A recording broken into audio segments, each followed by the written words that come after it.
در سایه امیرالمومنین علیه السلام صحیح سلامت باشین. خیلی هم خوش آمدید. خیلی خوش آمدید. همیشه خوش باشید انشالله. و همه خیلی خوش آمدید عبداللهی. ان شاء الله که سلامت باشین. استاد در خدمت شما هستیم. سلام علیکی با بینندگان عزیز. و من میکروفون دارن. استاد میکروفون دارن. خیلی ممنونم از اینکه بنده قابل فرمودید و تمنا میکنم وارد این جلسه کردید. بنده به مناسبت روز پدر باید عرض کنم که ما هممون پدرمون خداوندیم. عرض کنم که در مورد تایید حرف بنده سعدی می‌فرماید که جانا هزاران آفرین بر جانت از سر تا قدم. بسیار عالی. شانه خدایی که وجود آورده بیرون از عدم.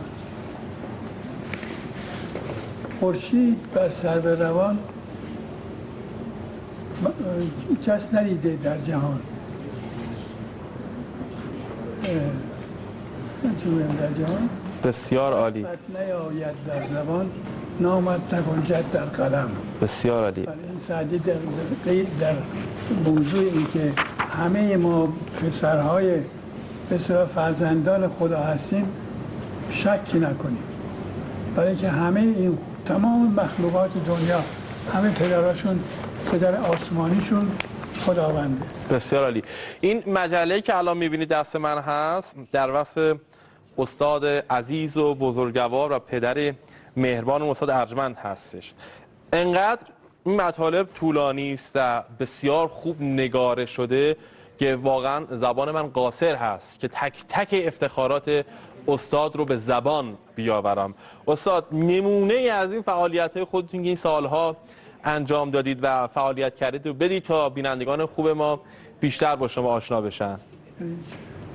موضوعش رو بگم که خودش نه عرضم خدمت شما که دوستان من که شما رو روز در امشب دعوت کردن خدمتتون عرض بکنم که میگم از افتخارات شما برای ما معرفی آوردن، چه کارهایی کردین، چه فعالیت‌هایی تو این سالهای گذشته داشتین. این مجله‌ای که من خدمت شما دارم اینجا نشون میدم و ورق میزنم واقعا جملاتی در وصف این استاد بزرگوار نوشته شده.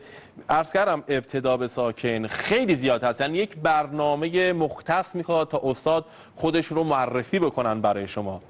بسیار بسیار کارهای مهم و واقعا کلیدی و هنرمندانه ای رو انجام دادن. استاد ما در خدمت شما هستیم. عرض کنم این کاری که بنده شروع کردم کاریست که نه جایی دیدم و نه کسی به من گفته همچین چیزی وجود داره، همچین سیستم کاری. بله. چون من با موارد زیادی کار کردم، با مثلا مثل موم یا عرض کنم که نان، اون چیزایی که مجسمه سازا قبلا منم استفاده میکردم ولی من راضی نمیکرد. بسیار. کار ویژه انجام دادید. بله بله.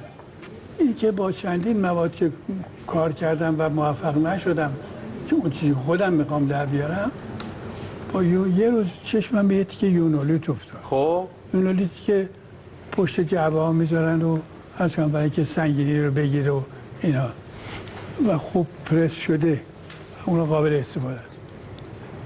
افتاده یه جا برداشتم گفتم شاید از این بتونم کارم رو برا بکنم. اتفاقا با یه تیکه تیغ، اونم نه یه دونه، نصفش هم سرش با قیچی تیز و ابزار کار بنده شد همون. بسیار عالی. تمام این که وسعت گرفت. بله تمام این ریزکاریایی که ملازم فهمید که همه رو من تقدیم دانشگاه کردم حدود همین یه ماه پیش، تمام اینها از یونولیت. بسیار عالی. با یه تیکه تیغ فقط اصلا ابزار کار بنده فقط همونه. خیلی عالی استاد. بله توی این چیز مجله که ملاحظه فرمودید چیزی راجع به ابزار کار بنده ننوشته. دقیقاً. اتفاقاً میخوام یه گفتگو در این زمینه هم داشته باشیم. حالا ما وظیفمون هستش که اصلا پذیرایی بکنیم. حالا شاید یه ذره قند داشته باشه دیگه، این شب قشنگیه و یه ذره رو دیگه میتونید میل بفرمایید. خواهش میکنم. تمنا خدمت شما. عرض کنم خدمت شما که آقای ارجمند و جناب آقای عبداللهی عزیز، من وظیفم آقای عبداللهی، من وظیفم شما و یک ذره اشکال نداره. بسیار خوب. فرزندانشون در خارج از کشور دارن زندگی میکنن. سرکار خانم رویا ارجمند در امریکا اقامت دارن. بله. خدمت شما. الان دوست دارین که همین الان صحبت کنیم باشون، شما رو ببینم، شما باشون صحبت بکنی. خوشحال خواهم شد.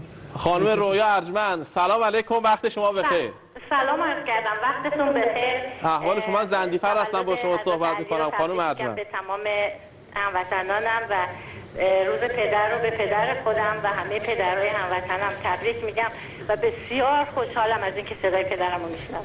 خانم ارجمند، من اجازه میخوام از همه بینندگان محترم که سکوت بکنم و آقای ارجمند استاد عزیز بزرگوار که الان شما تصویرشون رو نگاه میکنید و ایشون هم صدای شما رو میشنوند صحبت بکنید دیگه، ما هم گوش میدیم. فقط در خدمتیم بفرمایید.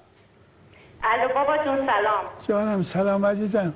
حالتون خوبه؟ به این دوربین نگاه کنید. روزتون مبارک، عیدتون مبارک باشه. قربان تو. دستتون از راه دور میبوسم. استاد به این دوربین نگاه بکنید. بله. و انشالله که شما سلامت باشین، سالیان سایتون به سر ما باشه. قربانت برم. بسیار خوشحالم که هم میبینمتون هم صداتون رو میشنوم و خیلی تشکر دارم از صدا و سیما که این موقعیت رو جور کردن برای ما که ما بتونیم با هم صحبت کنیم. آفرین برای این تشخیصت. واقعا منم همین حس اینجا دارم و واقعا بسیار ممنونم. اشخاص مهربان با محبت با سواد همه جمع هستند. یادم البته. چی میخواد؟ خانم ارجمند، شما چند سال پدر خودتون رو از نزدیک ندیدید؟ من هر سال آمدم 3 ماه پیش پدرم رو دیدم. هر سال آمدم پس دیدار تازه شده. دیدار الان تازه تر شد پس. بله تازه تر شده. انشالله تا 3-4 ماه دیگه بازم میام دیدارا رو تازه میکنم، دستشون رو میبوسم از اونجا. انشالله. کدوم ایالت هستین سرکار خانم؟ من در سندیگو هستم با برادر. متاسفانه برادرم چون مسافرت بود نتونست اینجا باشه. خیلی بهشون سلام برسونید. این یکی از میبوسم از دور و تبریک روز پدر رو میگم. بسیار خوب. ارسان شما که شبکه جام رو پیگیری میکنید ها؟ بله. این یک ویژگی‌های شبکه جام هست و برنامه اینجا ایران است 3. قول بدید دیگه به دوستانتونم معرفی بکنید این برنامه رو و نگاه کنن. استاد عزیز چی دوست داری همین الان به دخترتون بگید؟ دوست دارم بگم که من اگر در جوانی پدر خوبی نبودم سعی کردم امروز خوشحالیم باشه و امروز یه پدر خوبی باشم. از امروز به بعد قول میدم. شما همیشه پدر خوبی برای ما بودین، همیشه روی سر ما، روی تخم چشم ما جا داشتین، همیشه برای ما بهترین پدر بودین و من از تمام زحماتتون از همینجا ازتون تشکر میکنم. قربانتو برم. از طرف خودم، از طرف برادرم رضا و بچه‌هام، همه شوهرم، همه.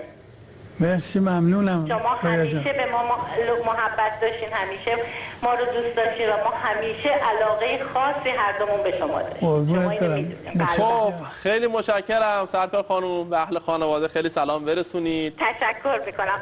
ممنون هستم. میخواستم در ضمن از مدیریت شبکه جام آرادم خیلی تشکر کنم که بسیار خسته نباشید از اینجا بهشون بگم. سپاسگزارم. ممنون باشم ازش. سپاسگزارم. ممنونم از صدا و سیما که این وضعیت رو جور کرد برای ما و ممنون از شما. خیلی متشکرم. با شما خداحافظی میکنیم. ان شاءالله که همیشه موفق باشین. خداحافظ. تشکر میکنم.